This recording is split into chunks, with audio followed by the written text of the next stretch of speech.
జై శ్రీకృష్ణ అందరికి. ఇవాళ మనం వాయిస్ ఆఫ్ గీత ఛానల్లో భగవద్గీత సిరీస్లో 13, 14 శ్లోకాల యొక్క తాత్పర్యం ఏంటో ఇవాళ వీడియోలో మనం తెలుసుకోబోతున్నాం. మరి ఆ 13, 14 శ్లోకాలు ఏంటో చదువుదామా?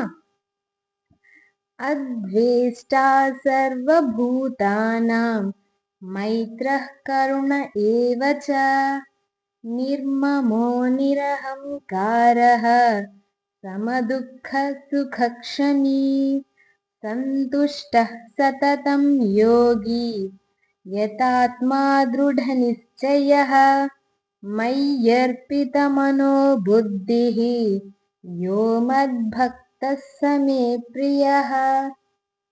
ఈ 13, 14 యొక్క అర్థం ఏంటంటే, శ్రీకృష్ణ పరమాత్ములు ఏం వివరిస్తున్నారంటే, ఏ భక్తుడైతే వారి యొక్క మనసుని బుద్ధిని నా మీదే ఉంచి నన్నే తలుచుకుంటూ నన్నే ధ్యానిస్తూ నన్నే పూజిస్తూ ఉంటాడో ఆ భక్తుడే, మరియు అన్ని ప్రాణుల పట్ల అన్ని జీవరాశుల పట్ల ప్రేమ భావన కలిగి ఉంటాడో, ద్వేషం లేకుండా ఉంటాడో ఆ భక్తుడు, మరియు ఏ భక్తుడైతే ఓర్పుని సహనాన్ని కలిగి ఉంటాడో, అలాగే ఓటమిని గెలుపుని రెండిటిని సమభావనతో చూస్తాడో ఆ భక్తుడు నాకు అత్యంత ప్రియమైన భక్తుడు అని చెప్పి ఈ శ్లోకంలో శ్రీకృష్ణ పరమాత్మలు వివరిస్తున్నారు.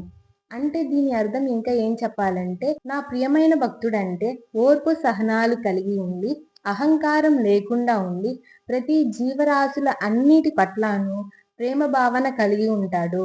ఆ భక్తుడు నాకు నిజమైన భక్తుడు, ప్రియమైన భక్తుడు అని చెప్పేసి శ్రీకృష్ణ పరమాత్మలు చెప్తున్నారు ఈ శ్లోకంలో. అలాగే ఇంకొక మాట చెప్పారు, ఓటమిని గెలుపుని రెండిటిని ఈక్వల్ గా చూడాలి, సమభావనతో చూడాలి అని చెప్పారు. ఎందుకంటే ప్రతి ఒక్క సక్సెస్ వెనుక, ప్రతి ఒక్కరి గెలుపు వెనుక ఖచ్చితంగా ఏదో ఒకటి ఓటమి అనేది ఖచ్చితంగా ఉంటుంది. ఆ ఓటమిని దాటుకొని ఆ ఓటమిని తట్టుకునే శక్తి మనలో ఉన్నప్పుడే ఆ మానవుడు ఖచ్చితంగా గెలుపుని సాధిస్తాడు. ప్రతి ఒక్కరి గెలుపు వెనుక ఎన్నో ఓటములు ఉంటాయి, ఎన్నో అడ్డంకులు ఉంటాయి, ఎన్నో ఒడిదుడుకుల్ని ఎదుర్కొని సాధించి వారు సక్సెస్ ని పొందుతారు. కాబట్టి సక్సెస్ ని ఫెయిల్యూర్ ని అంటే గెలుపుని ఓటమిని రెండిటిని సమభావనతో చూడాలి. సుఖ దుఃఖాలని రెండిటిని ఈక్వల్ గా చూడాలి. సుఖం వచ్చినప్పుడు ఎక్కువగా సంతోషపడి దుఃఖం వచ్చినప్పుడు నిరాశ చెందకూడదు, రెండిటిని సమభావనతో చూడాలి అని చెప్పేసి ఈ శ్లోకంలో శ్రీకృష్ణ పరమాత్మలు చాలా చక్కగా వర్ణించారు. ఇంకా శ్రీకృష్ణ పరమాత్మలు ఈ భక్తి యోగంలో మనుషులకి కావాల్సిన ఇంకా ముఖ్యమైన విషయాలు ఏం వర్ణించారో నెక్స్ట్ వీడియోస్లో మనం తెలుసుకోబోతున్నాము. ఈ వీడియో కనుక మీకు నచ్చితే లైక్ చేయండి, షేర్ చేయండి. అలాగే కామెంట్ సెక్షన్లో జై శ్రీకృష్ణ అని కామెంట్ చేయటం మర్చిపోకండి. ఇలాంటి మరికొన్ని యూస్ఫుల్ వీడియోస్ కోసం మన వాయిస్ ఆఫ్ గీత ఛానల్ అయితే సబ్స్క్రైబ్ చేసుకోండి. ఇంకొక వీడియోతో మీ ముందుంటాను. అంతవరకు సెలవు. నమస్కారం.